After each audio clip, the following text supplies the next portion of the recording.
Realistis aja yuk, realistis aja yuk, realistis aja yuk. Pas lu bikin konten, kenapa lu memulainya ngomongin yang sebaliknya, which is realistis? Oh, Ada nggak alasan oke. dibaliknya yang dimana zaman saat itu adalah kita harus gas gila-gilaan, tapi lu muncul sebagai orang yang realistis? Kuantitatif itu adalah hal paling fragile untuk menilai sesuatu. Kok bisa? Karena manusia itu kompleks. Angka itu simpel. 100 juta yang sama bisa bikin orang bunuh diri ngerasa gagal. 100 juta yang sama bisa bikin orang puji syukur sama Tuhannya karena akhirnya punya. 100 juta yang sama bisa bikin orang merasa itu no big deal. Oke, that's interesting. Angkanya sama, rasanya, impactnya buat manusianya beda-beda. Ini banyak orang yang dilema. Lebih mending orang pentokin strength-nya atau perbaiki weakness-nya. Karena sebentar, kita sekolah dulu disuruh perbaiki weakness. Iya. Bukan pentokin strength-nya, weakness-nya lupakan. Iya. Menurut lu gimana? Sesusah apa dapetin se-M di Indonesia menurut lu?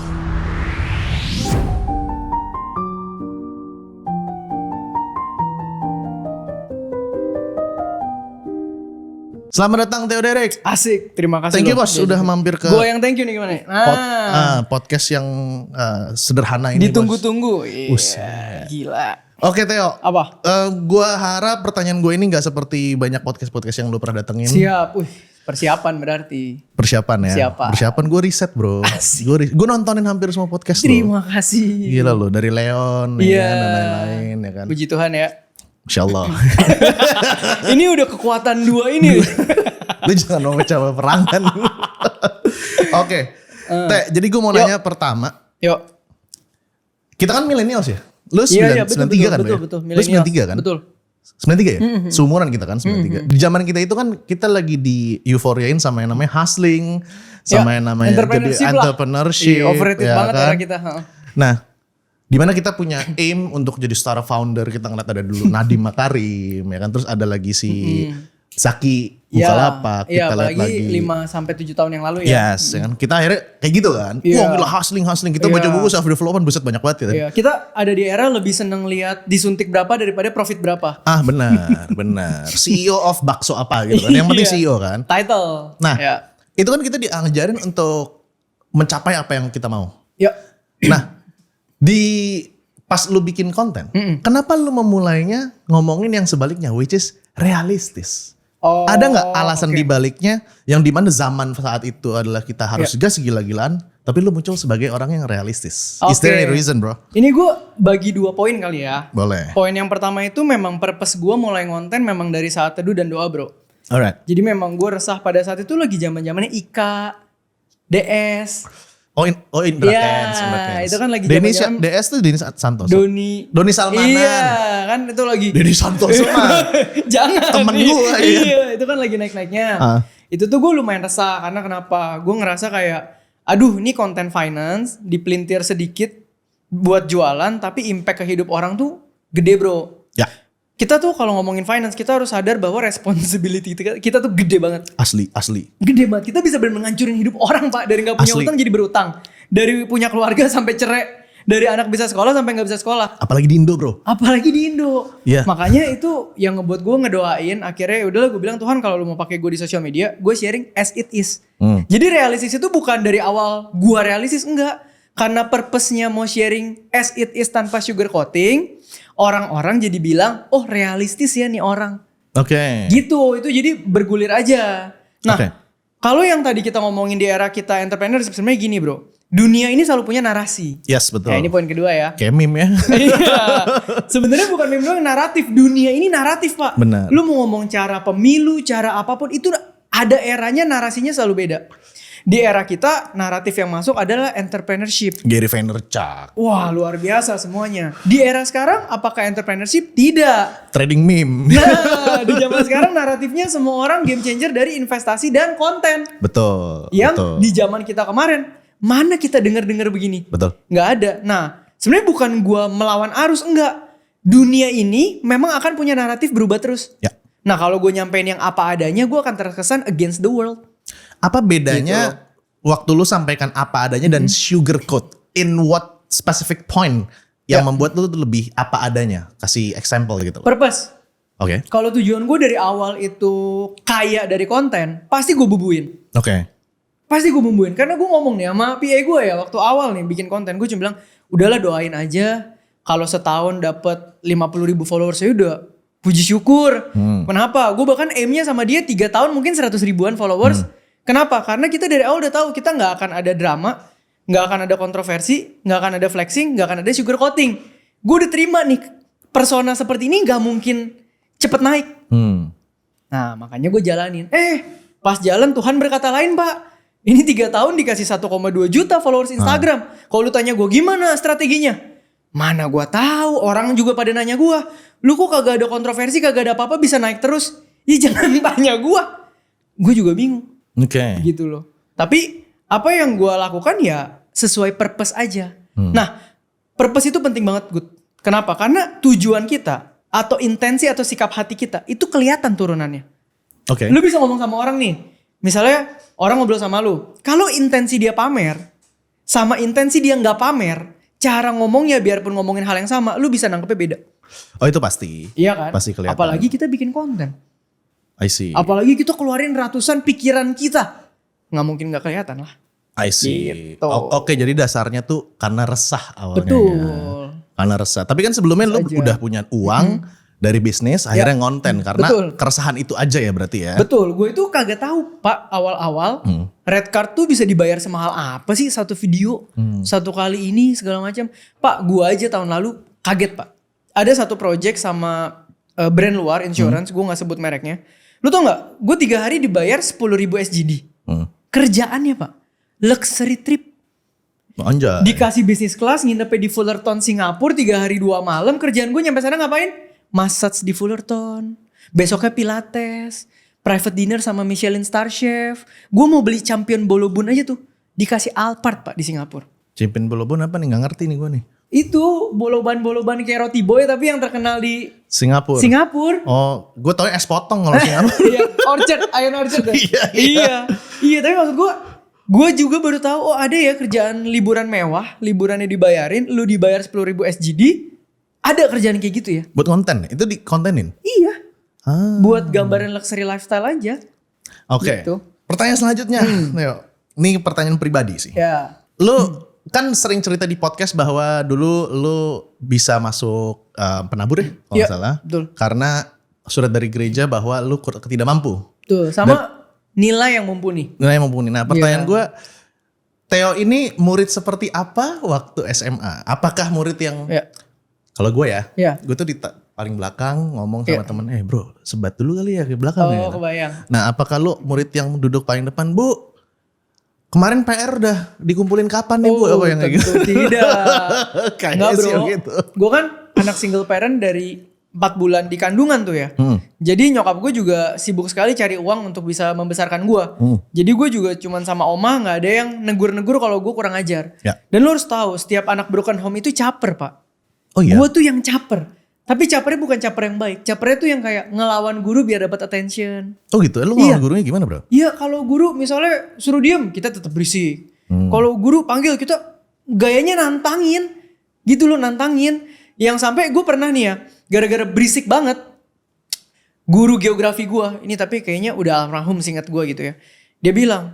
Theo kamu di rumah tuh gak pernah diajarin ayah kamu untuk sopan ya gitu.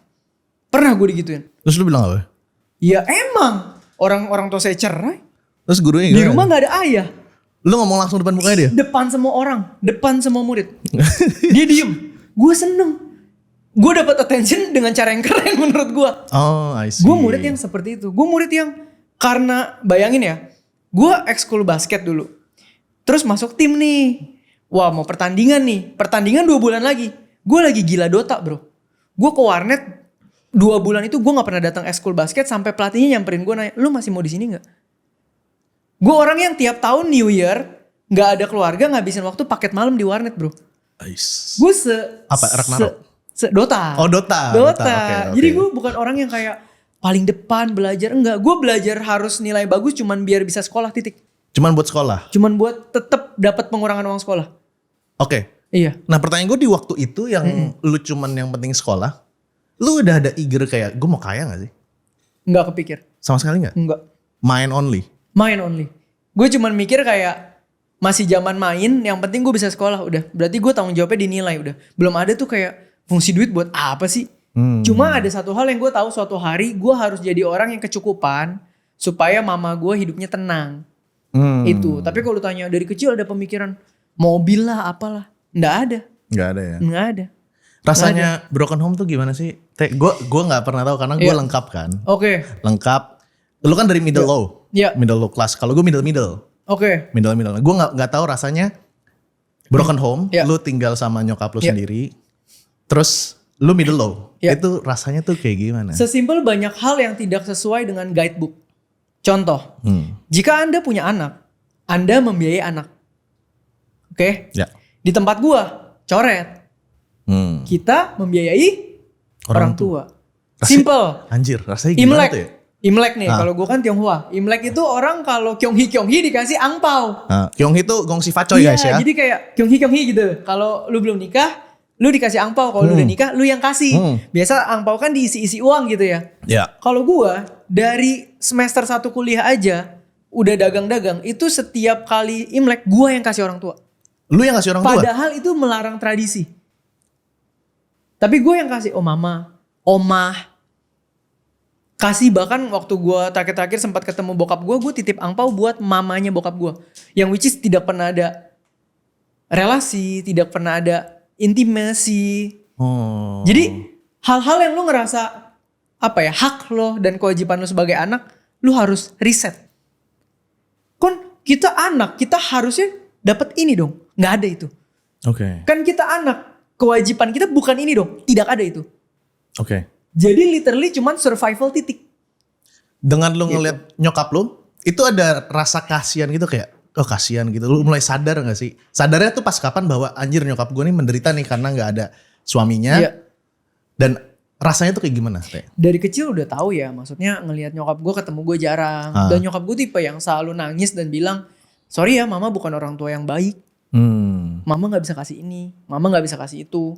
Tapi kan maksudnya gue tau lah dia berjuang yang terbaik juga. Biarpun kondisi nyokap gue kan juga tidak ideal. Jadi gue tidak bisa bilang nyokap gue nih super ideal. Enggak juga. Banyak ngaconya juga as parents gitu. Tapi gue berusaha ngerti aja POV dia yang married kemudaan. Cerai. Bingung tiba-tiba punya anak tuh gak sih lu? Umur 22 mak gue melahirkan gue gitu. Umur gue baru lulus kuliah pak. I see. Terus dia single fighter.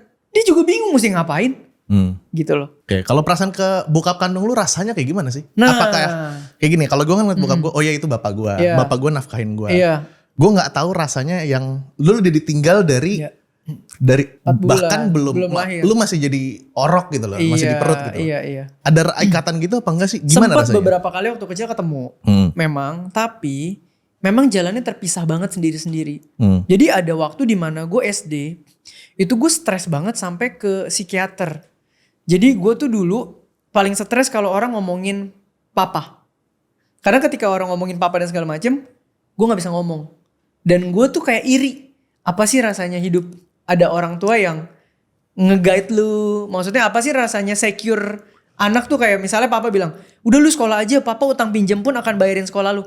Itu ketenangan lo buat anak. Setuju. Itu gue gak ada. Itu lu kayak dapet backup gitu loh. Iya, rasa safety net tuh gue gak pernah punya pak. Gak pernah? Gak pernah punya. Safety net tuh gak ada. Makanya gue orang yang selalu nganggep gak ada kata gagal di hidup gue. Karena gue takut kalau gue gagal semuanya berantakan. Nah pressure-nya kan jadi tinggi. Makanya waktu gue SD itu gue bahkan pernah ke psikiater. Karena waktu itu urusan sama bokap segala macem. Gue tuh kalau ngegigit guling. Itu bisa sampai robek, sampai busanya keluar. Jadi kalau gue lagi stres. Gue pelampiasannya lagi gigit guling. Itu guling gue gigit busanya bisa sampai keluar. I see. Gitu Saking itu amarah berarti kan? Iya. Amarah sama kehidupan. Iya, ya gak ngerti. Umur segitu belum bisa memproses emosi. Yang gue tahu cuman, kok begini sih? Oke. Gitu. Ini menarik sama kayak nyambung gitu, Pak. apa yang diobrolin di podcast lu banyak. Sama si Suara Berkelas kalau gak salah. Oh, Bilal. Acceptance. Betul. Right. Ceritain ke gua, di titik apa akhirnya lu bisa nerima yang dari tadi itu kemarahan lu yang gigit guling. Ya kan? Dan akhirnya itu menjadi drive lu, bukan menjadi malah yang banyak orang-orang di Indonesia. Oke. Jadiin alasan ya kan. Kebayang. Lu kan enak. Lu kan bisa aja bilang, gua kan gue jadi alasan lah, jadi alasan. Yatim tidak formal gitu. Ya kan, ya kan gue nggak ada bapak gitu. Iya, makanya gue cengli begini gitu. Iya, ya kayak ya udahlah kayak gitu kan. Nah, kapan lu ngerasa kayak gitu dan kenapa bisanya jadinya drive untuk naik? Oke. Mungkin yang pertama gini Pak. Gue gak bisa bilang pengenalan akan diri tuh kayak sebuah switch. Ya, itu gak ada proses, tuh kayak kan? kita pencet tombol, gue sekarang udah kenal diri gue loh. Ya. Gak ada. Pengenalan diri tuh literal seumur hidup aja. Ya. Lu dari kecil lahir ke dunia ini juga kagak ngerti apa-apa. Ya. Belajar pipis, belajar pup, belajar jalan. Itu pelajaran sampai akhir hidup kita belajar terus tuh. Makin mengenal diri. Nah, semakin dalam proses pengenalan diri lu, yang beda kan proses penerimaan lu dulu. Ya. Orang nih tahu kita proses pengenalan diri, tapi questionnya adalah seberapa cepat lu menerima kondisi hidup lu. Ya. Karena kalau kondisi hidup lu gak terima, lu tidak akan mulai kenal diri lu tuh. Oke. Maka itu yang gue selalu bilang, mau lu setiap hari isi otak lu pakai podcast yang bagus, buku yang bagus, quotes yang bagus. Kalau lu gak kenal diri lu secara real, itu yang gue bilang realistis, lu gak bisa berkembang. Which is itu adalah self-awareness. Karena lu gak tahu ini barang, olahnya kemana di hidup gue. Betul. Karena lu gak kenal hidup lu. Gue setuju sebelum self-development harusnya self-awareness dulu. Betul, makanya ketika orang bilang, kalau mau berkembang harus masukin sesuatu yang bagus. Betul, tapi stage nolnya adalah acceptance itu. Oke. Acceptance tuh bukan sebuah rasio, tapi sebuah sikap hati. Oke. Sikap hati yang, hidup gue begini, gue belajar bersyukur, gue terima, gue gak mau komplain. Nah abis ini gue bisa ngapain buat maju. Oke. Minimal kalau lu udah punya prinsip dan sikap seperti itu, hidup lu mulai berprogres Pak. Dalam sejarah hidup lu, di titik apa lu udah memulai kayak gue harus acceptance sampai dapatnya kayak rasa di hatinya udah ya udah. Dari SMP kali itu.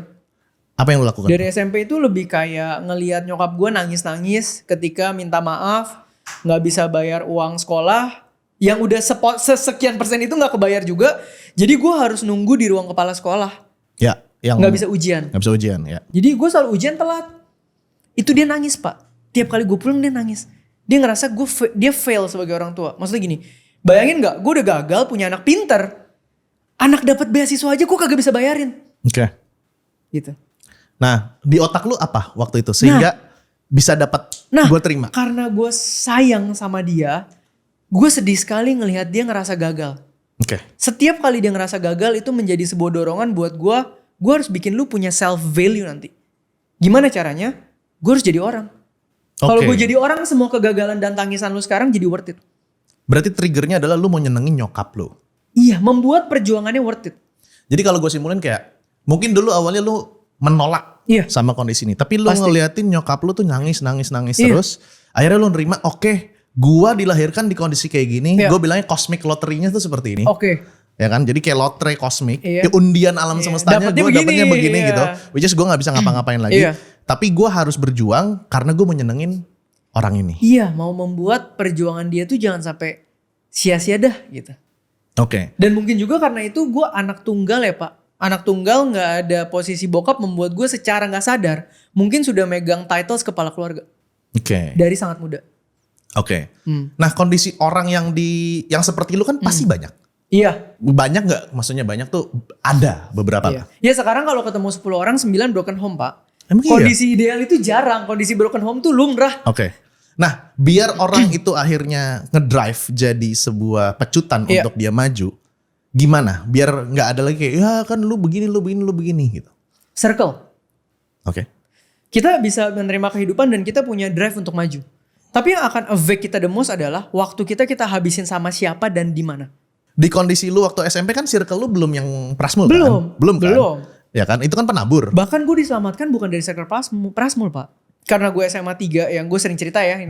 Diminta mamanya mantan gue putus karena perbedaan ekonomi. Gue lagi ancur-ancurnya kan. Gue diajak lah main sepeda di Ancol. Dulu sewa sepeda cuman berapa belas ribu kan. Keliling-keliling sama anak gereja deket rumah. Dari situ gue ikutan ke gereja.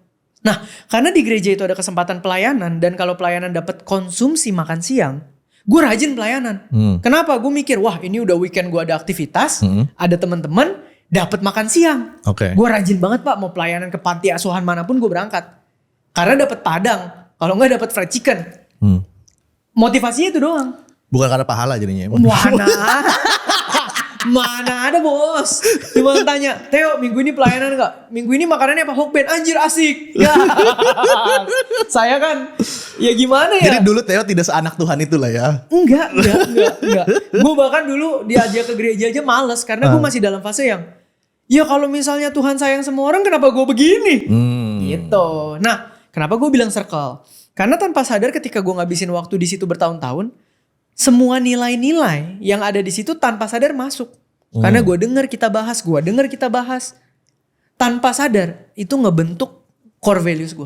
Contoh nilai-nilai yang lu inget akhirnya merubah itu semua, yang bisa ditonton sama orang-orang nih, yang akhirnya dia bisa cari tahu the new circle yang bisa kasih nilai-nilai itu apa tuh? Oke, tapi ini gak maksud agamis ya. It's okay ya.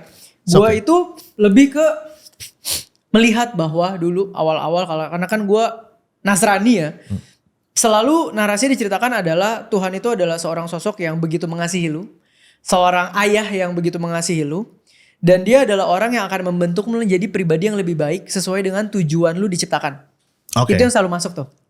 Maka setiap kali gue lagi sedih dan gue nangis. Dan gue ngerasa kayak gak ada figur bokap. Gue ngerasa gue punya bokap sekarang. Ketika pas gue doa gue bilang, punten ya gue panggil papa. Apa gue boleh gak treat lo as bokap. Gue cerita, gue segala macem. Nah tanpa sadar itu membuat gue punya tempat mensirkulasi emosi dengan sangat baik. Jadi kalau gue punya emosi yang gak stabil, emosi negatif, kegagalan atau apapun, desperate gue lemparnya ke doa dan saat teduh. Itu tanpa sadar tuh gue bentuk. Saat teduh itu apa? Saat teduh tuh kayak lu momen 15-20 menit sendirian, gelapin lampu, setel lagu rohani, berinteraksi. Di Islam tuh muasabah. Muasabah. Jadi lu ngobrol sama yang di atas, intimate time. Nah, jadi kenapa lu tanya gue bisa kayak gini? Karena gue kebiasaan intimate time-nya ke sana. Kalau intimate time-nya ke sana, maka pembuangan atau pelarian lain yang negatif otomatis kekat. Jadi you dealing with your emotion with that method gitu ya? Iya. Kalau kita ngomong logic ya? Iya. Nah gini Pak, ini berhubungan dengan apa yang lu pegang paling penting dalam hidup. Contoh, kalau detik itu yang gue pegang paling penting dalam hidup adalah uang. Ketika gue desperate, gue carinya apa? Uang, gue gak cari Tuhan. Ketika gue cari uang, opsinya banyak. Gue tinggal mangga besar Pak, pegang duit masih muda, ngomong jelek, kita jajan aja. Bisa. Minum aja, bisa. Jajan tuh maksudnya ngewski gitu? Iya apapun. Gue gak tahu. Kan gue di Mangga Besar nih, Red Light District. Maksud gue opportunity di mana-mana. Gitu kan. Dan maksud gue detik itu kalau yang gue pegang adalah uang. Sebagai tempat gue berlari ketika gue ada problem, hancur gue. Karena gak ada garis, gak ada boundaries. Dan kita sebagai manusia tuh jarang bisa mengenali ya Pak. Jalan yang kita injek tuh 3 tahun lagi bikin kita hancur atau bikin kita naik. Jarang manusia sadar itu. Biasanya yang kita lihat itu cuman price-nya, kita gak lihat cost-nya. Sesimpel nih, bercanda ya. Wah kita kan orang terkenal nih sekarang. Wah kalau ditawarin laundry dikit mah enak Pak. Langsung Pak gaya hidup berubah. Tapi kan lo harus mikir dong, at what cost? Your freedom? Your future? Berapa lama enaknya? 5 tahun? 10 tahun? Hidup kan selalu kayak gitu. Nah tapi karena gue larinya bukan ke uang, gue larinya ke pribadi ini, Tuhan gue. Ya Tuhan itu kan ada core values-nya lagi yang akhirnya masuk ke gue. Itu yang gue pegang. Gitu. Jadi kalau lu tanya gue kenapa gue bisa berbeda, ya karena larinya ke situ udah. Simpelnya kayak lu dapetin sign dari Tuhan gitu. Iya, insight lah. Sign-nya seperti apa bro? Karena kan Tuhan tidak berbicara dengan kita. Iya. Maksudnya face to face kayak gitu. Nah kalau itu lucu Pak. Dari pengalaman lu aja ya. Iya, kita gak usah ngomong sains lah. Ini gak usah ngomongin yang terlalu spiritual ya. Simpel. Ada momen dimana gue hamin 2 bulan sebelum pameran pertama gue. Ya. Itu adalah hari-hari gue paling terpuruk. Kenapa? Karena udah tabungan segitu-segitunya. Gue bagi 2 sama partner gue hajar injekan bisnis pertama. Lagi fokus cari tenan. Tenan gue tuh baru full kayak hamin 1 minggu event. Hamin 2 bulan tuh kayak baru kekumpul 30% Pak. Berarti gue belum tahu ini akan untung atau rugi. Ini si pop up ya? Dia si Kota Tua Market tuh. Kota Tua 2016. Market. Nah di momen itu keluarga gue udah kebutuhan. Jadi duit DP aja dari tenan udah gue tarik nih sama temen gue. Jadi duit gue tetap utuh hampir 50. Nyokap gue tuh udah keperluan total yang kita pakai hampir 48-an. 48 setengah sekian lah. Jadi gue tuh di rekening sisa 1 juta lebih. Itu gue hancur Pak. 3 hari gue gak bisa tidur. Gue gak bisa terima. Kenapa? Gue nih udah setengah mati sampai detik ini modal doa sama dengkul. Capek. Nabung iya. Nahan gengsi iya. Delay gratification iya. Masa sih giliran bisnis pertama gue tinggal 2 bulan lagi. Abis gue. Stres gue.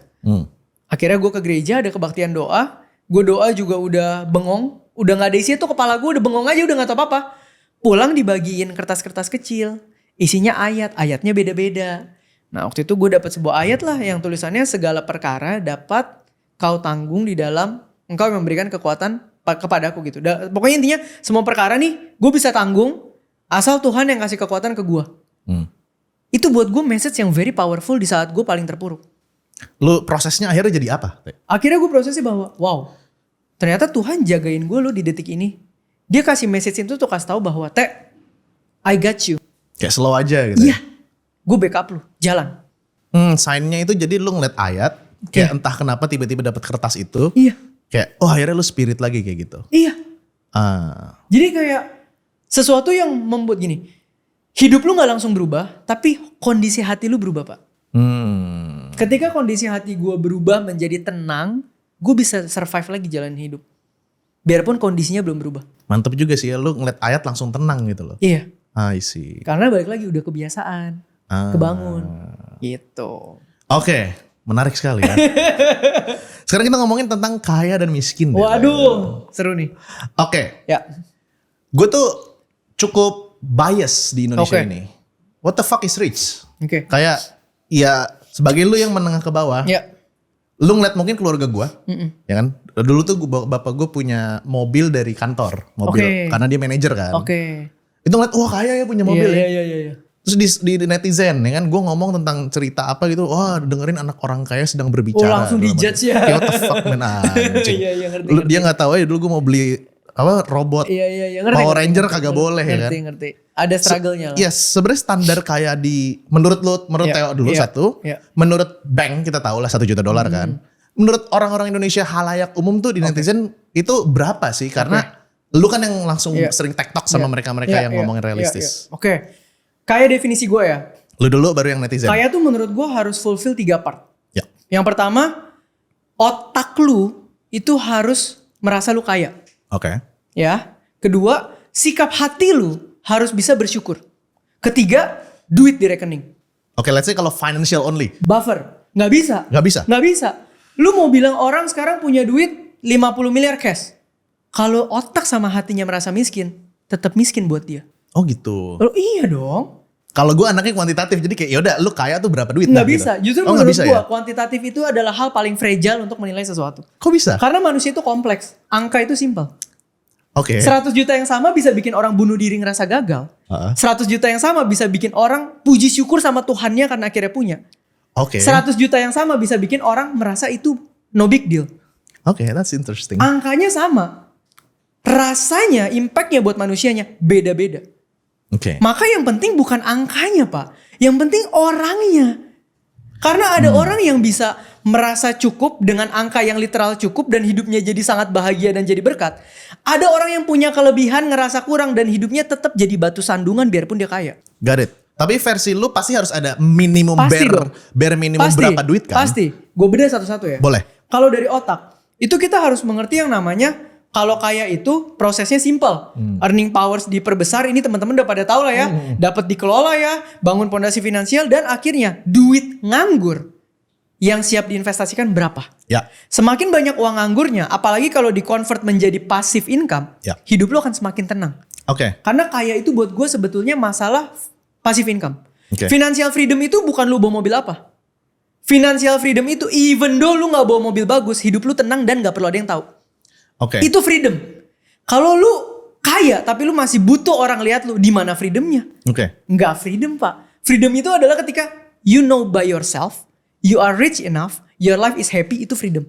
Lu tidak attach sama validasi di sekitar lu. Tapi selama lu masih attach, mau lu bilang lu punya 1 triliun, lu kere Pak. Lu nggak freedom.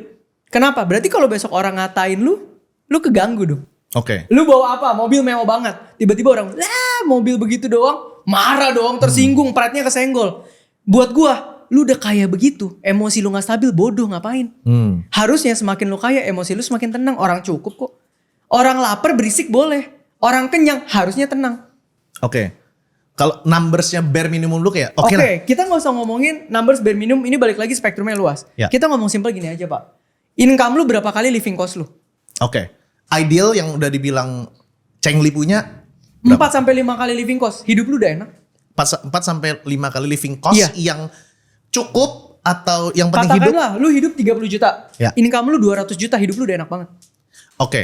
Kenapa? 170-nya itu tiap bulan nganggur. Artinya apa? Kali 12 setahun. Lu udah punya berapa? Sekitar 1,5 M untuk lu tembak investment.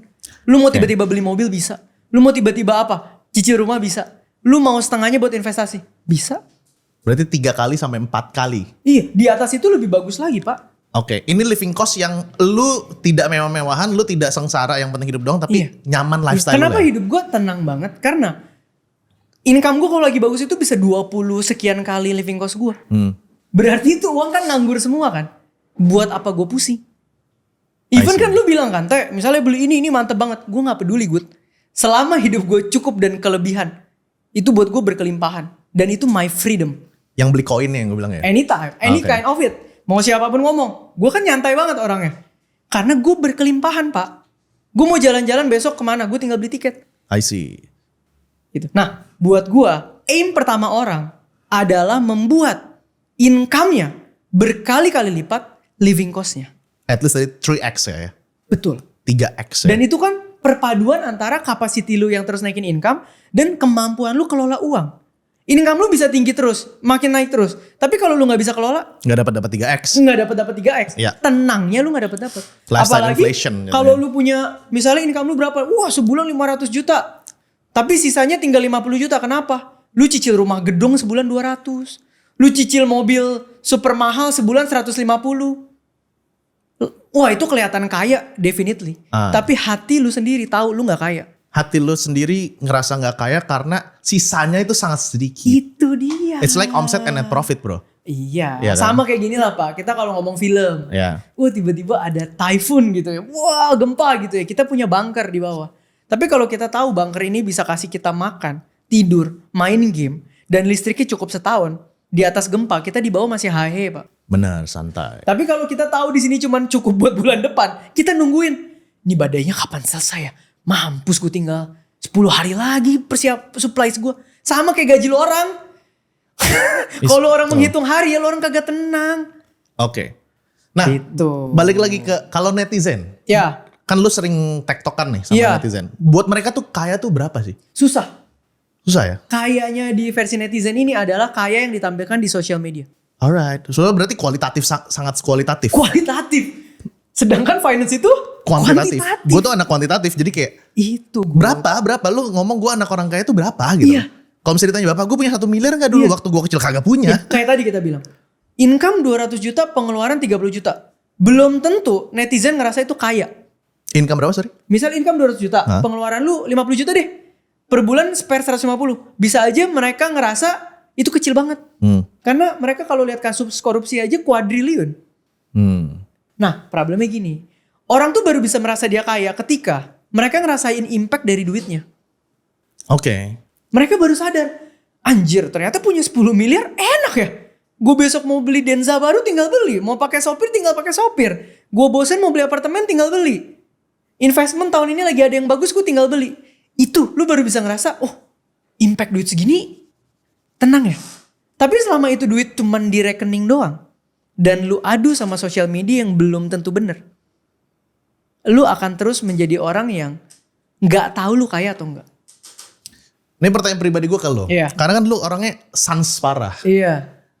Kayak gue bilang, ini gue untung 10x nih dari meme coin yang waktu nikahan si Feli kan. Gue bilang itu. Lu kayak, ya bro nanti ngobrol-ngobrol ya kan. Pas kita ketemu lu gak nanya tuh. Gak nanya kan ya. Enggak. Uang itu kan at the end sama pleasure ya. Uang dan pleasure tuh apa kenikmatan. Kenikmatan dari uang tersebut kan lama-lama diminishing return. Betul. Diminishing return tuh misalnya gini. Dulu gue minum kopi ini, yang biasa gue minum kopi saset tuh, anjay enak banget coy. Ya kan? Terus kayak zaman dulu tuh gue pengen makan steak holy cow, Ray. Gue gak ada duit gitu. Gak ada duit mau makan holy cow, jadi akhirnya makannya warung steak Tahu kan itu murah tuh. Itu kan murah. Mantep banget tuh. Itu murah kan. Iya. Holy Cow tuh cita-cita gue. Sekarang makan Holy Cow tuh biasa aja. Aduh. Iya. Gitu kan. Gimana lu tidak menjaga diri lu untuk tidak craving more karena si diminishing return dari apa yang bisa lu beli tersebut. Karena gue ngerasa kayak gitu, Le. Gue ngerti poin lu. Iya kan? Karena gue sudah terbiasa berproses step by step. Gue tahu di income segini yang enak berapa. Gue tahu di income segini yang enak berapa. Gue tahu di income segini yang enak berapa. Jadi di saat income gue naik terus dan lifestyle gue naiknya sesuai kebutuhan aja. Itu gue makin lama, gue bisa makin lihat, oh ini udah duit nganggur semua nih. Dan lucunya ketika lu bisa beli apapun yang lu mau, biasanya keinginannya tidak sebesar. Itu betul. Sebelum lu bisa beli. Itu betul. Itu uniknya punya uang. Itu aneh. Lu gak punya nih, lu pengen banget beli ini, begitu duitnya nyampe, ada sesuatu yang betul, itu gue rasain sih. Gue ngerasanya gini, paling gampang ya. Hilang, Pak. Paling gampang, lu bangun mau GoFood. Iya. Anjir, gue makan apa ya? Iya. Terus gue mikir, dulu gue gak punya duit, gue pengen makan semua. Sekarang gue mikir, gue bingung mau makan apa. Iya. Nah, kalau gue mikirnya gini, Pak, kan gue bilang ya, buat gue udah tahu nih, gue bisa hidup sangat happy ketika beberapa hal terpenuhi. Ya. Yang pertama, waktu gue fleksibel. Yang kedua, spiritual gue terjaga. Yang ketiga, tubuh gue fit. Yang keempat, relasi gue sama orang-orang terdekat gue very nice. Ya. Nah, empat-empatnya ini bisa di-achieve ketika lu punya uang yang cukup. Oke. Nah, buat gue uang itu cuman buat ningkatin kualitas 4 ini doang. Oke. Berarti lu gak ngeliat uang ini sebagai game dong? Kalau gue ngeliat uang ini sebagai gini ya, karena my pleasure, gue kebetulan gak banyak selera, Teh. Oke. Gak banyak selera, karena dulu waktu kecil selera gue tuh dimatiin sama bokap. Kebayang. Ya Dilatih. Kan? Dilatih untuk tidak punya selera gitu loh. Jadi kayak gue pernah, bokap gue tuh gue gak keluarga yang miskin. Iya. Tapi bokap gue ngajarin ke warteg, makanya cuma kuah soto sama nasi sama kerupuk. Supaya lu gak banyak mau lah ngomong kasarnya gitu. Yes, akhirnya gue gak punya appetite tinggi gitu loh. Iya. Akhirnya gue ngeliat, oh ya udah gue mau tambah kaya, kenapa? Karena this game is so fucking fun gitu. Iya. Kayak ngejar skor lah. Iya. Oh ya gue bisa semana gitu loh. Nah, itu gimana kalau lu? Kalau gue kebalik, bro. Kalau gue ngerasa gini. Sekarang begitu gue makin fokus sama impact, ternyata duit yang bisa gue hasilkan itu jauh berlipat-lipat kali daripada apa yang gue pikirkan ketika gue kejar jumlah. Ya. Contoh, impact nih. Gue fokus apa sih tahun ini? Gue fokus bikin buku project pelayanan gue. Ya. Gue bikin komunitas rohani, itu project pelayanan gue. Definitely gak ada duitnya itu dua-duanya. Itu fix pelayanan kalau kerja sama penerbit. Iya, itu pelayanan. Karena memang From Zero to Survive ini gak ada promo apa-apa, Pak. Betul. Lu cari di Instagram gue gak promo.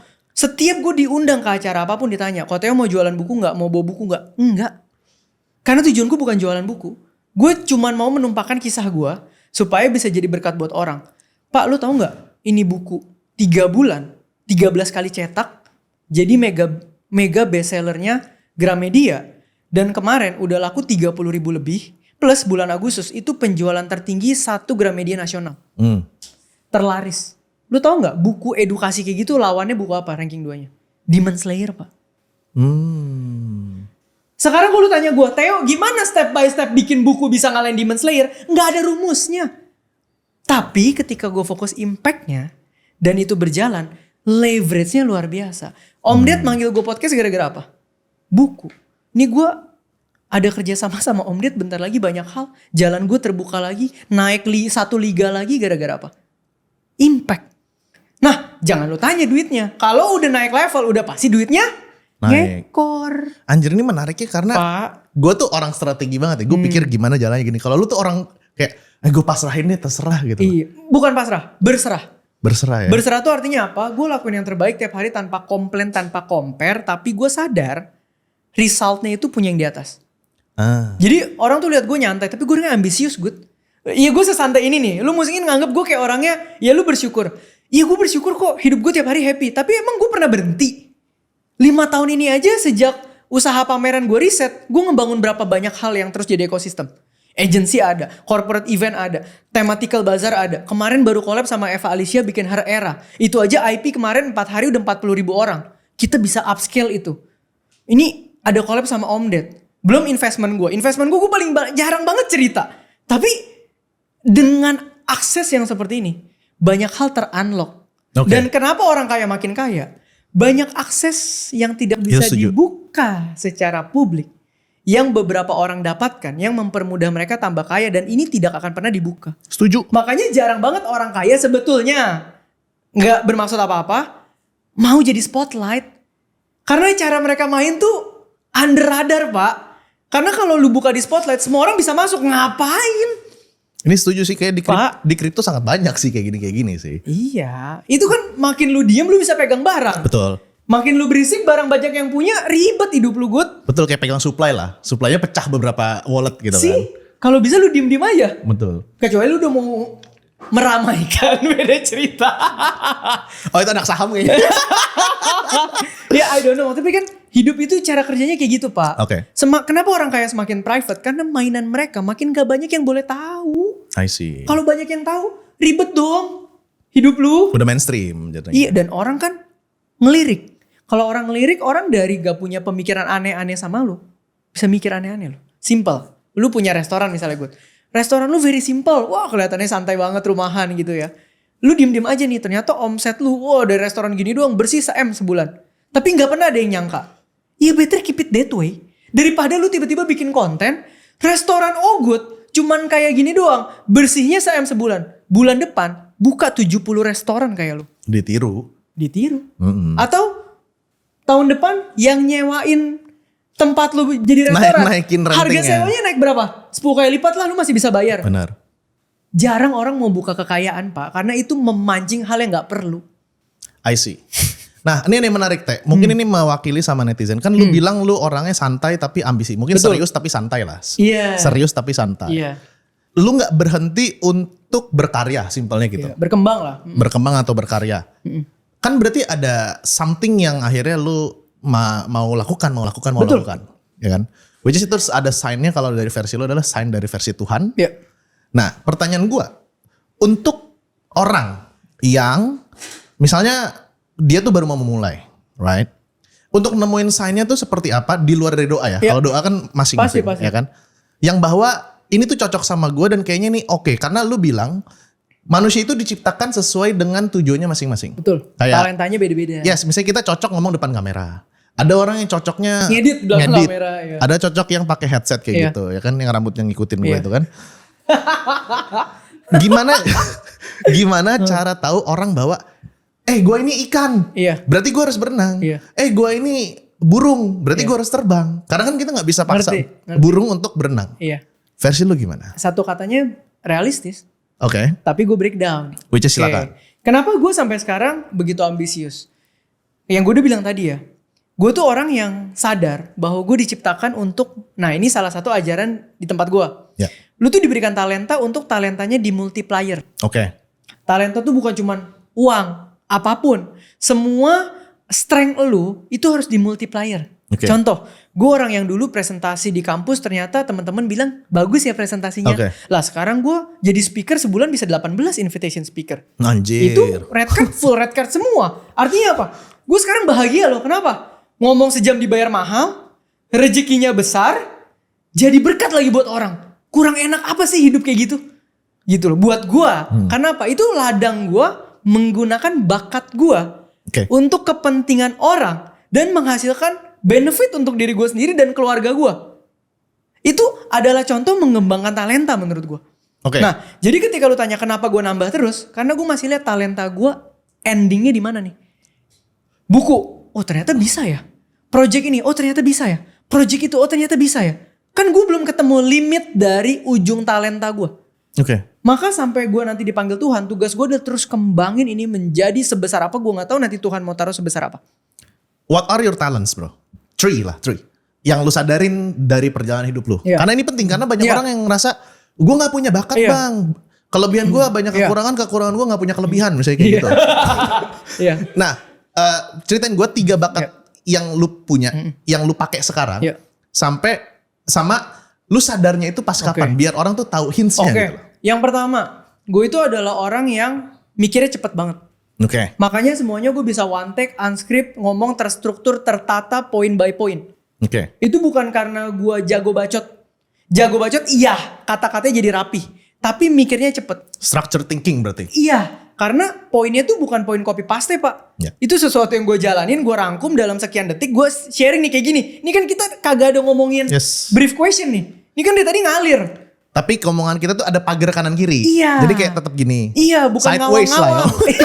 Berarti lagi di akum. Sama kalian nih lagi di akum. Sama Hengki. Sama Hengki.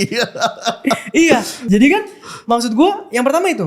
Yang kedua adalah cara gue public speaking bagaimana mendeliver sesuatu yang repot jadi sesuatu yang very simple. Makanya orang bisa bilang, Ko Teo nih kalau ngomong simple. Tapi kalau lu telaah yang gue ngomong itu semua praktikal Pak. Kalau lu gak pernah jalanin itu lu gak akan relate. Yang ketiga, gue adalah orang yang didewasakan kondisi dari kecil untuk mengerti cara positioning depan orang. Alright. Makanya lu lihat sampai hari ini gue les drama. Yang mau nyerang gue juga kalau kagak bener-bener bikin serangan kagak bakal nyerang. Karena gak ada alasan buat nyerang gue mau ngapain. Oke, berarti 3 structure thinking. Iya. Positioning sama satu lagi apa? Sama public speaking tadi ya. Bacotnya lah ya? Iya, cara ngerangkainya lah gitu ya. Nah, itu gue sadar pelan-pelan. Lucunya gini. Orang selalu bilang, kuliah gak penting, kenapa gak ada duitnya? Ya kuliah emang bukan tempat cari duit. Kuliah tempat gue explore 3 hal tadi. Momen-momen apa yang bikin lu tahu 3? Presentasi waktu project. Temen gue bilang, presentasi lu bagus loh. Oh berarti gue ada bakat. I see. Ngobrol sama dosen. Wah kamu pikirannya tajam ya, cepet ya. Oh berarti menurut orang ini pemikiran gue cepet nih. Oke. Oh ketika mewakili kelas di satu auditorium kompetisi sama angkatan lain tapi gue jadi juru bicaranya. Oh berarti public speaking gue di atas rata-rata nih. Oke. Jadi pentingnya lu melewati lembaga pendidikan adalah tempat lu explore, tempat lu trial, tempat lu tahu lu tuh strength-nya di mana. Nah ini berkaitan dengan tadi yang kedua. Lu bilang kita mau mulai dari mana?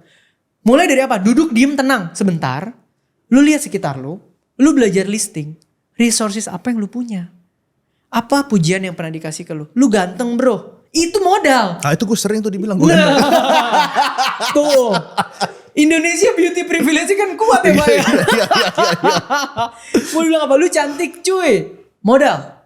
Mau dibilang apa? Kok lu Bahenol gitu. Ya apapun. Ya berarti genetik badan lu bagus. Iya. Very simple dong. Gitu loh. Jadi apapun lu list atau lu bilang, wah tante gue di rumah jago bikin kue nastar. Itu resource lo Pak. Lu punya tante jago bikin kue nastar. Lu ketemu komunitas pengusaha. Lu bisa buka usaha hampers Pak. Jadi yang penting self awareness lu. Lu sadar dengan kacamata realistis tanpa melebihkan atau mengurangkan. Lu tahu jelas. Lu sekarang siapa? Strength lu apa? Hidup lu backgroundnya apa? Weaknessnya apa? Di sekitar lu ada opportunity apa?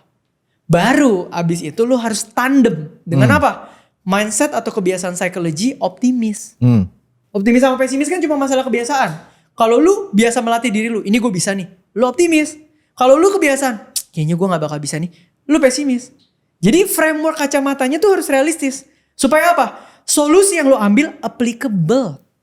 Percuma lu ngomong sampai awan kalau besok lu gak bisa aplikasiin apa-apa. I see. Gitu. Dan menurut gue banyak orang di Indonesia lack of self awareness sih. Itu dia Pak. Dia gak ngerti kayak bakat gue apa. Sebenarnya kan itu sesimpel nanya ke temen lu deh. Yang sekolah bareng lu. Lu yang menurut lu gue kerjaannya bagus. Tapi buat lu susah tuh apa? Betul gak sih? Iya kita dari dikatain aja kita tahu weakness kita kok. Kayak weakness gue gak bisa gambar men. Gue gambar Dragon Ball tuh gak bisa gitu. Tapi ada temen gue yang jago banget gitu loh. Pak, gue tuh kalau bikin paper ngetik goblok. Sampai temen gue bilang, anjir lah, lu presentasi pinter kalau bikin laporan goblok banget kata dia. Esai berarti ya? Esai. Gue jadi tahu, oh ternyata memang itu weakness gue. Writing skill lu kurang bagus. Iya, makanya buku From Zero to Survive semuanya full hardcover. Kenapa itu satu-satunya buku yang semuanya hardcover? Karena ketipisan Pak. Seluruh kemampuan gue kerahkan cuma jadi 100 halaman. Itu lu nulis sendiri? Nulis. Pertanyaan gue kenapa gak lu leverage pakai ghostwriter? Ya sedikit-sedikit bantuan pasti ada lah. Tapi karena ini kisah hidup yang mau jadi pelayanan, gue sangat concern dari halaman 1 sampai habis.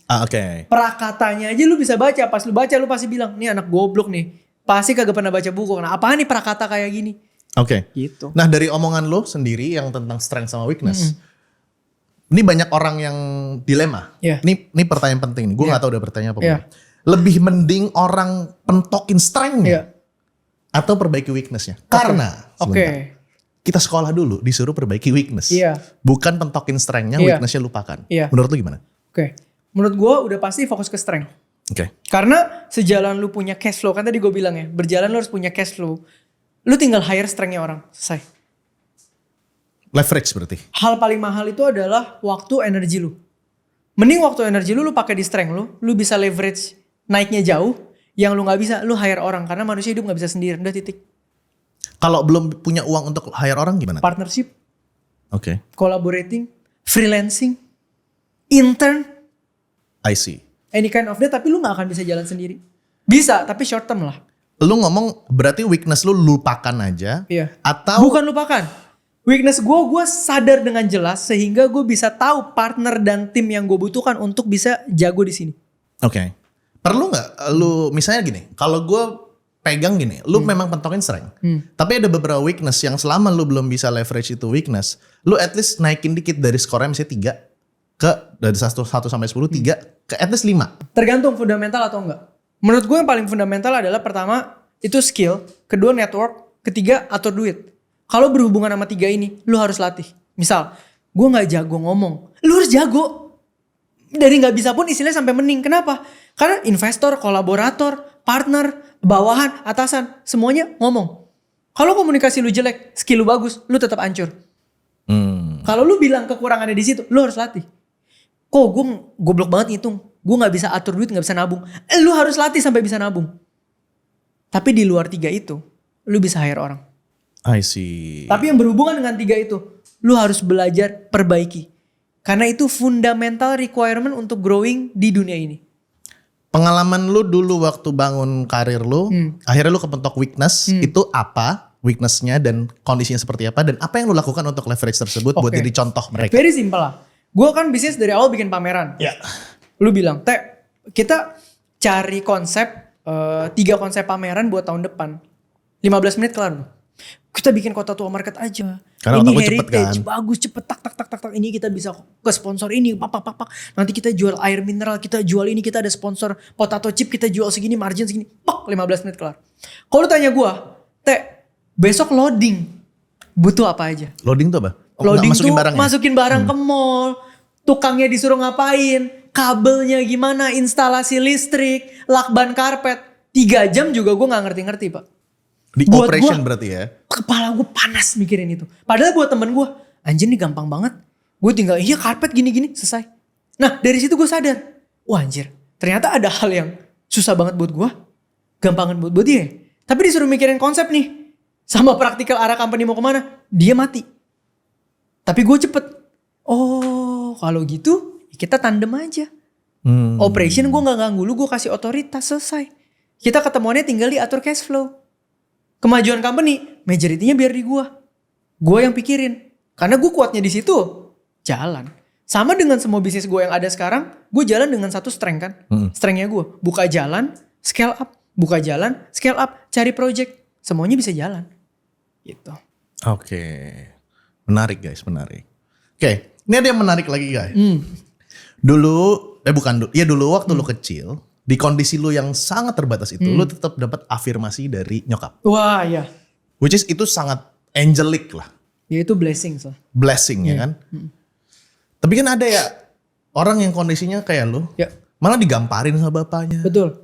Dijitakin, diceburin pak, gitu kan ada ya kan. Iya. Bapak lu gamparin lu kan lu. Kalau dia kondisinya tidak seperti itu, tidak dapetin suportif dari orang tua, which is itu sering jadi alasan netizen tuh. Ya kan, apalagi mau bikin konten, oh saya dihina sama keluarga saya sendiri, terus gue selalu bilang, yaudah lu cabut dari kakak lu aja. Kan? Oke gini. Itu harus gimana teh? Sebenarnya ada yang gue kan nggak pernah cerita ya, karena gimana pun ini publik lah. Gue pasti menyisakan apa yang terbaik buat nyokap. Tapi kalau lu ngomong kolonial, wah nyokap gue sadis pak. Gue dulu kalau ulangan di bawah 60, gue bisa dihantam pakai gantungan baju lapis. Rekor tuh lapis 7 patah semua, sampai hitam badan gue. Sabet gitu? Sabet sampai patah. Tapi lu belum pernah ditendang bokap kan? Apa? Lebih sakit ditendang bokap bos. Iya, karena gak ada bokapnya. Makanya gimana? Masa gue hire bokap dong biar nendang, gak bisa pak. Kurang resources saya. Kurang resource itu kebetulan. Iya, cuma maksudnya gini. Kalau mau ngomongin kolonial, kena juga. Nyokap gue sadis juga, biarpun tenaga cewek sama cowok beda lah ya. Gitu. Nyokap lu Gen X boomers? Nyokap gue tuh lahir 71. Oh, Gen X. Iya, Iya, zaman itu. Ada juga part itunya, tapi ya mungkin gak sesakit bokap. Gue kan gak bisa relate tuh, gak pernah nyobain. Gue nanya lagi goblok. Gak pernah nyobain goblok. Jadi ketika itu terjadi mungkin ya karena nyokap gue ada afirmasinya juga, gue belajar fokusnya ke sana sih. Maksudnya gini, kalau kita mau ngomong secara overall, gue akan lebih gampang benci nyokap daripada sayang. Oke. Karena nyokap gue juga bukan orang yang sempurna. Di balik afirmasinya pun ada lah lontaran-lontaran emosi yang sebetulnya tidak pantas. Keceplosan lah ngomongnya. Iya, gue gak sebut lah karena buat gue gak mau nanti nyokap gue dipandang jelek. Jangan. Oke, cuman adalah hal-hal tidak ideal yang sebetulnya ini gak boleh keluar dari mulut orang tua lo. Ini krusial lo. Hancur lo gue. Ya tapi kan semua sepaket. Ketika semua sepaket, gue rasa tanggung jawab kita sebagai manusia yang bisa berpikir untuk buang yang jelek dan fokus sama yang bagus untuk survive. Dan mungkin itu jalan yang gue pilih. Oke. Nah kalau yang keluarga itu, nyokap lu ada afirmasi, nyabet juga nyabet. Iya. Afirmasi juga. Gue juga ditendang. Iya. Tapi adalah sayangnya juga. Ada disabet pakai gesper gara-gara. Kalau gue gara-gara ketahuan ngerokok sih dulu. Disabet pakai gesper, nancep gespernya cerot kan kayak gitu kan. Tapi kan bapak gue take care ya kan. Nah kalau yang maksud gue tadi adalah yang gak ada afirmasi sama sekali, cuman nyabet jangan tanya gue anjir. Gak bisa ya? Mana bisa gue yang beresin PR-nya. Apakah dia harus pergi ke komunitas mana atau gimana gitu? Iya, pergi ke sebuah komunitas untuk healing lo punya childhood trauma itu udah pasti butuh lah. Kita semua itu kan produk keluarga Pak. Bedanya ada yang sadar, ada yang gak sadar dibawa sampai tua. Itu udah pasti kelihatan lah childhood trauma kita gitu loh. Nah, cari komunitas yang positif itu harus. Itu harus menurut gue. Tapi balik lagi kalau lu bilang itu harus gimana? Ya gue gak tahu. Gue udah bilang. Gue sekarang begini aja gue rasa 1:10.000 anak. Dan lu suruh gue replicate ke mereka. Ya gak bisa juga. Gue juga gak tahu gitu. Cuman gue cuma bisa menceritakan apa yang gue lewatin. Syukur-syukur lu orang bisa ambil sesuatu. I see. Gitu. Kalau komunitas positif menurut lu ciri-cirinya yang bisa diikutin sama mereka gimana? Karena gue dulu anak nongkrong. Oke.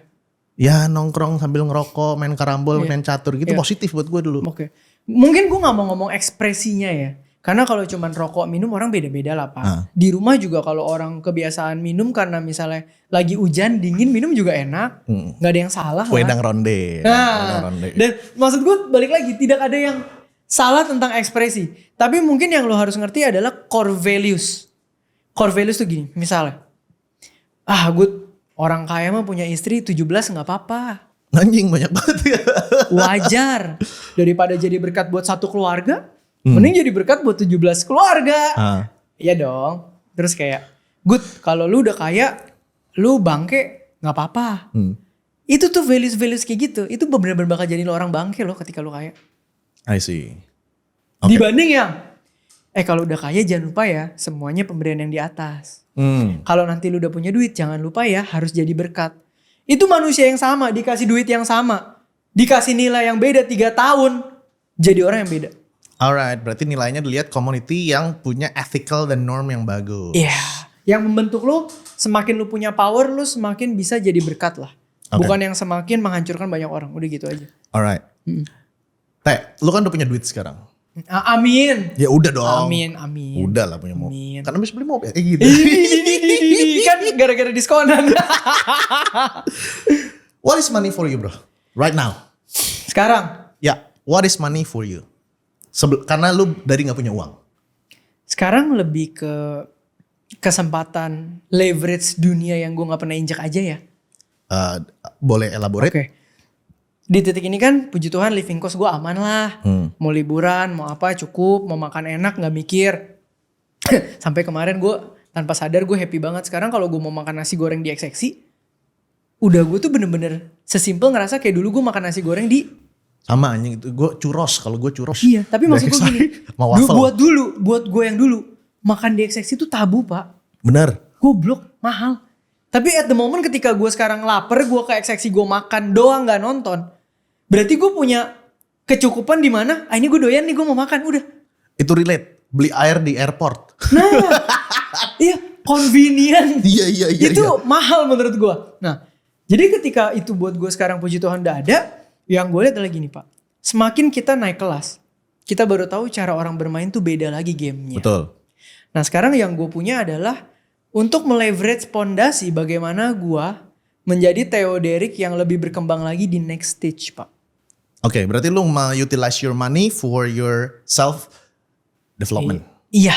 Oke. Growth kemana-mana. Either untuk bisnis, either untuk investment. Sekarang gue punya modal ketika orang yang tepat ngajakin gue mau bisnis. Mau orang yang tepat ngajakin gue buka peluang baru. Gue punya modalnya. Okay. Kalau dulu modalnya tarik-tarikan sama hidup. Oke. Ah, itu bedanya. Yang lu seek di situ untuk open lagi, apa yang membuat lu satisfy? Kayak mungkin ini ngomongnya kayak apa bahagia di situ? Kayak what is your happiness gitu? Karena kan happiness basically cuma hormon. Oh iya. Dopamin, serotonin, oksitoksin dan balik lagi ya. Karena gue orang yang ambisius, biarpun orang yang sesantai ini, gue sangat suka melihat perkembangan diri gue, Pak. Oke. Gue kayak, gila ya ternyata di tahun ini Tuhan udah anugerahkan kesempatan bisa begini loh. Tahun lalu gue gak kebayang. Oh, tahun depan ada kesempatan buat scale up ke sini loh. Ini dulu gue gak kebayang loh 3 tahun yang lalu gimana masuk dunia ini. Achievement berarti? Iya. Dopamin lu di achievement berarti? Iya. Gue orang yang seneng banget ketika hidup gue bisa upgrade terus sesuai dengan talenta gue di stretch. Achievement lu berarti bukan dari total porto atau total money, no? Tapi kayak secara kualitatif objek yang lu bangun tuh apa? Iya. Okay. Karena itu semua jadi mesin uang. Let's say gini, kalau gue ngeliatnya ada orang yang puas dengan anjir gue dapetin omset tahun ini 100 miliar. Iya. Wah happy, kemarin 20 miliar sekarang 100 miliar. Lu gak di situ. Tapi lu lebih kayak karyawan gue nambah nih. Iya, sesimpel gini. Misalnya dulu orang mau kerjasama sama agensi gue. Banking, oke. Dia kerjasama bikin apa? Misalnya paket digital gitu ya, sosial media dan lain-lain. Sekarang dengan adanya gue, kita bisa kerjasama buat apa? 6 bulan ke depan KOL-nya gue. 6 bulan ke depan speaker-nya gue. 6 bulan ke depan campaign-nya gue. Ditambah sosialnya agensi gue yang megang. Videonya agensi gue yang megang. Roadshow-nya corporate event gue yang megang. Berarti kan ada scale up di sini. Ada joy of have got the deal. Iya, dan ada perkembangan Pak dari yang cuman bisa makan kuenya segini, jadi bisa makan kuenya segini. Ketika lu udah bisa makan kuenya makin banyak, apakah lu perlu tanya jumlahnya makin banyak atau enggak? Udah pasti berlipat-lipat. Achievementnya yang lu cari, iya, bukan jadi, numbersnya. Iya, karena gue tahu ketika ininya yang bertambah, ininya berlipat-lipat. Gue orang yang gak fokus di sini. Kalau gue orang fokus di sini, ininya jadi kerdil Pak. Mendingan gue fokus di capacity. Kalau kapasitinya membesar terus, peluang datang, uang ini berlipat-lipat. Bahkan lebih besar daripada kalau gue ngitungin yang ini. Oke. Gitu. Nah, buat teman-teman yang mungkin duitnya masih tipis. What's life after 10 million, 100 million, 1 billion aja deh. Rasanya kayak gimana? Karena kan lu dari yang nol banget kan. Udah 10 juta, let's say 50 lah. 50 juga oke lah, 50, kalau 10, 50, 100 menurut gue jangan cepet puas. Apa yang berbeda dari hidup lu rasanya? Apakah let's say kalau gue 10 juta tuh lu udah mulai bisa makan makanan yang favorit lu gitu? Gini. Gue melabel diri gue perintis. Perintis itu artinya apa? Perintis itu artinya lu adalah first generation yang membangun kekayaan. First generation yang membangun kekayaan. Artinya apa? Nyokap bokap lu ada hutang. Tapi kagak ada cash flow machine. Tapi kagak ada aset. Lu pasti perintis. Oh berarti kalau ada aset perintis, pewaris. Pewaris karena ada yang diwariskan. Hutang juga warisan. Cuman maksud gue, ngerti ya? Maksud gue tidak jadi penambah kekayaan Pak. Bisa nggak sih utang? Misalnya bapak kita punya utang gitu, kita cabut dari balance sheet keluarga nggak bisa ya? Perdata mah bisa Pak. Perdata bisa. Cuman, cuman ngerti ya? Gue bedain dulu nih. Jadi bukannya gue sok-sokan perintis pewaris. Perintis itu generasi pertama yang membangun kekayaan family. Dari tidak punya aset. Dari tidak punya. Berarti kalau bapak lu punya rumah at least 1 itu pewaris. Iya karena rumahnya masih bisa dijual dengan harga murah jadi duit lagi. Oke. Istilahnya itu harga rumah aja lu jual lu masih bisa makan ayam goreng setahun. Oke. Jadi gak harus pewaris tuh yang lu lahir udah dapat saham tiba-tiba dapat dividen tiap hari dari perusahaan bapak lu gak harus ya. Pewaris juga spektrumnya kan luas. Tapi intinya ketika lu diwariskan sesuatu yang membuat lu plus, ya lu boleh syukurilah. Lu pewaris kecil lah itu ibaratnya. Pewaris tipis-tipis. Iya. Tapi jangan kalau udah ada sesuatu yang bokap nyokap lu bisa kasih, lu bilang enggak gue merintis kan. Maksud gue jadi mendiskreditkan mereka juga gitu. Oke. Ya. Ya kalau kayak gini berarti gue pewaris. Iya pewaris, tapi pewaris, kan spektrumnya luas. Yes, tapi tipis-tipis. Tipis-tipis. Ya, tipis-tipis. Fair enough dong. Fair enough. Tapi kan berarti lu tetap harus membangun. Betul. Untuk jadi lebih besar. Betul. Oke. Ini clear ya termsnya. Nah, kalau untuk yang bener-bener generasi pertama kali membangun, itu tuh kalau cowok biasa ada 3 pengeluaran besar Pak. Iya. Apa? Rumah, mobil, nikah. rumah, mobil, nikah, itu aja lu minimal harus punya liquid cash 2 miliar kali baru kebayar semua. Atau mungkin kok kalau nikahnya diturunin lagi 1 miliar kali. Atau misalnya enggak kok kita ngontrak aja.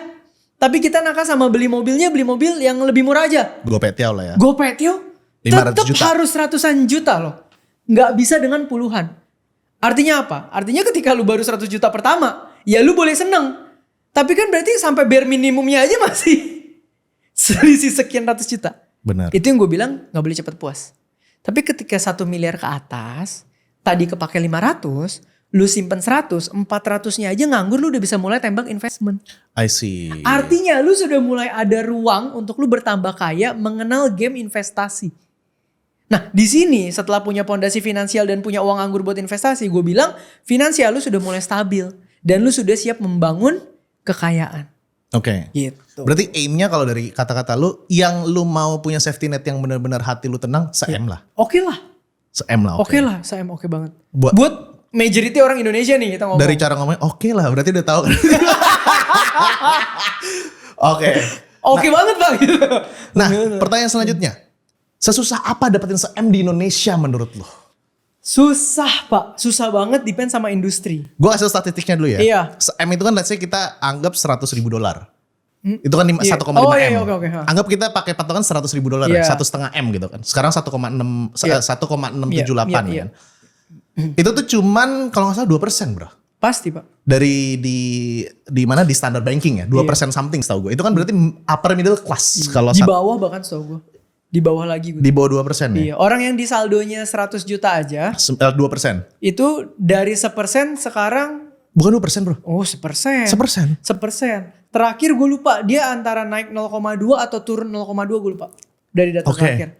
Berarti let's say kalau kita ngomong dari tabungan. Dari standar banking yang cuman 2% upper middle class. Itu kan hampir gak ada. Hampir sedikit sekali yang bisa mencapai tersebut. Susah banget. Kenapa? Karena gini Pak. Kalau lu ngomongin time frame-nya 10 tahun, gue yakin banyak yang akan bisa ketika gajinya itu pokoknya itu setidaknya di atas UMR, sekitar 7 atau 8, plus side hustle. Sampai bisa di pull ke 2 digit. Itu pun dalam 10 tahun. Kalau dia mau bayar harga, gue yakin masih bisa nyampe. Ini baru ngomong saving rate, belum ngomongin digulung ya. Nah, tapi problemnya, susahnya gini Pak. Kita selalu kandas di tengah jalan. Oh ya. Begitu lu punya 300 pertama. 300 juta berarti? Iya. Datang ke pameran mobil. Masuk nih mobil-mobil Cina seksi nih. Itu 300 pulang-pulang udah sisa 250 Pak. Karena ke DP. Oh, Cina seksi ya. Belum yang tadinya lu mau saving rasio. Larinya ke cicilan. Akhirnya. Lu delay lagi sekitar 3 tahun. 4 tahun. Nangkep ya maksud gue? Perjalanan ini adalah perjalanan tarik-tarikan prioritas. Antara lu mau kelihatan kaya dulu, lu mau nyaman dulu, atau lu mau nyampe 1 miliar dulu. Ini udah mainan prioritas. Gue pribadi dari tahun pertama gue dapet dividen 200 juta. Gue perpuluhan 20, 180, kasih mama 5 juta, 175. Gue beli Adidas NMD 3 juta, sisa 172. 172 tuh langsung masuk deposito. Itu gue lakuin juga bro. Waktu dulu gue dapat endorse pertama dan dapat affiliate sekitar 75 juta. 5 juta gue happy, 70 gue beli emas. Itu dia. Karena gue tahu kayak, oh ya gue bikin bunker dulu.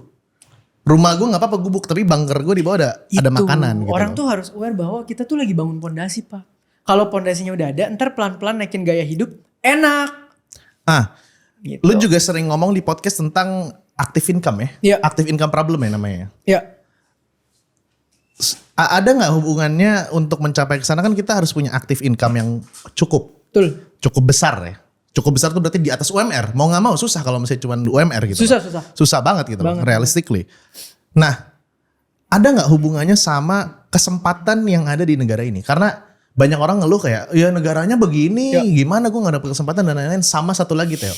Satu faktor eksternal which is dari negaranya.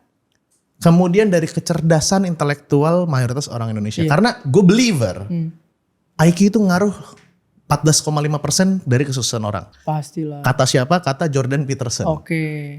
Gimana menurut lo? Gini lah Pak. Dari awal gue selalu punya. Ini statement yang digoreng dari gue ya. Gue selalu bilang gini. Setiap orang harus bertambah kaya. Menjadi kaya itu bonus. Oke. Karena bertambah kaya menjadi kaya butuh faktor X. Oke. Yang namanya hoki, network, ketiban duit, menang undian, anything. Oke. Maka gue selalu bilang, tidak semua orang Bisa kaya. bisa kaya. Itu fact. Which is kita bilang se-M lah. Iya, se-M dulu deh. Tidak semua orang bisa punya liquid cash 1 miliar. Itu dulu deh. Ya. Mau lu ngomong gue pesimis segala, terserah. By data emang kayak gitu. Nah makanya tadi gue bilang, kembali lagi kita tuh harus aware. Sekarang kita tuh di environment mana, kita siapa dan kita punya apa. Dari situ aja baru stretch orang pun beda-beda, Good. Tapi minimal orang harus tahu itu dulu. Kalau orang gak tahu itu, langkah majunya kagak ada. Sekarang kalau gue gak pernah bahas politik ya. Ini non-political, cuman kita ngomong aja.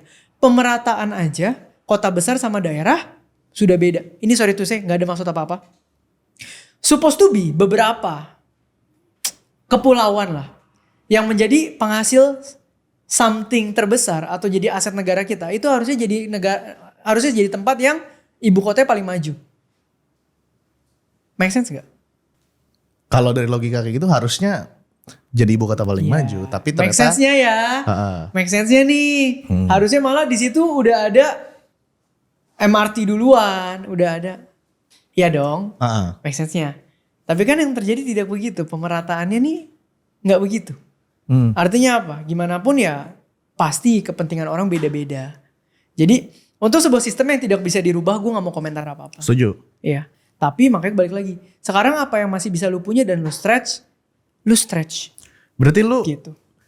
Orang tuh harus ngerti tentang industri dan gue bilangnya makroekonomi dong. Maksudnya industri gitu. Contoh gini, dulu kan gue tinggal di Balikpapan. Iya. Karena gue pindah. Nah, apalagi lu Balikpapan. Nah gue ngeliat bro, industri kreatif di Balikpapan, lu kita speaker dibayar oke lah. Kalau jadi speaker. Di Balikpapan tuh cetiau men. Tahu. Sejuta kayak, anjir ini sejuta buat Pertamax 2 minggu gitu kan. Tahu. Pertamax 2 minggu kan. Akhirnya gue pindah kayak, kenapa ditanya pindah? Kalau lu tinggal di Balikpapan, yang makmur itu orang main tambang, oil dan gas gitu. Berarti orang tuh harus ngerti, gue ini tinggal di mana, karir apa yang cocok di sini. Kalau misalnya bakat gue nggak di sini, gue harus pindah. Itu maksud gue. Itu namanya ilmu apa bro? Realistis. Bukan misalnya makroekonomika atau? Enggak dong. Lu kenapa bisa tahu kayak gitu? Karena lu tinggal di situ. Gak, karena gue ngerti makroekonomi juga sih. Iya, tapi kan maksud gue dari ngobrol sama orang di situ, lu tahu orang-orang. Setidaknya lu ngobrol nih sama misalnya teman bokap atau siapapun. Lu kan tahu di sana orang-orang terkayanya industrinya apa. Tapi kan itu bisa terjadi karena apa? Karena lu interaksi. Realistis Pak, punya conversation itu dan lu menerima informasi itu tanpa berhalusinasi. Oke. Bener dong. Kalau gue sih follow the money sih. Itu kan realistis juga. Diputer-puter dulu ini. Iya dong. Realistis itu sesimpel kondisi real. Lu tahu diri lu tahu opportunity yang harus lu kejar karena lu kenal diri lu. Udah titik Pak. Lu tahu di sana. Begitu lu kesini. Ya itu realistic move lah. Enggak realistisnya adalah enggak di sana bisa kok. Enggak di sana bisa bangun akademi kreator. Enggak di sana bisa menciptakan kreator yang punya penghasilan 100 juta per bulan di Balikpapan bisa. Itu lu enggak realistis. Delusional. Ya, mungkin lu berpikir terlalu optimis sehingga lu melampaui kondisi yang ada saat itu. Bukan yang gak bisa, mungkin bisa tapi mungkin 20 tahun lagi. Never know. Tapi kan lu harus lihat, sekarang ready-nya industri lu di mana ya? Cari lahan becek lah kasar gitu ya. Iyalah Pak. I see. Gitu. Jadi untuk si orang-orang ini cari lahan becek adalah peka. Peka, tapi peka itu bisa terjadi karena lu memang humble enough untuk mau belajar dan lu mengisi otak lu secara sengaja dengan knowledge seperti ini. Humble enough untuk peka. Iya. Dan harus berani, let's say kalau misalnya kan kita tadi ngomong, oh bakat gue di sini. Kalau di daerah lu bakat lu kagak kepake, lu harus berani pindah. Iya dong. Harus ya. Harus. I see. So, what is your big thought lah. Buat orang yang tidak beruntung hidupnya nggak ngerasa sampah banget, minim privilege, apa saran buat mereka? Ya saran gue nggak bakal jauh dari yang tadi. Gue cuma bilang gini loh. Kita memang diciptakan kalau bahasa lo tadi cosmic lottery ya. Cosmic lottery juga spektrum lah. Ada yang buat dia itu lottery, ada yang buat dia itu misteri gitu. Bisa juga buat itu cosmic mystery Pak. Bukan lottery Pak gitu. Tapi percayalah, dunia ini tuh lucu, diciptakan paradoks. semua hal yang baik pasti ada minusnya. Oke. Semua hal minus pasti ada baiknya. Problemnya, lo harus belajar peka melihat setiap hal itu dua sisi. Jadi lo bisa pakai kecerdasan otak lo atau point of view lo untuk fokus di titik plusnya untuk maju. Dan lo harus peka untuk melihat minusnya untuk tahu harga yang lo bayar. Dah. Risk to reward ratio-nya berarti. Iya. Kayak trading ya berarti. Betul. Oke, thank you Theo. Siap.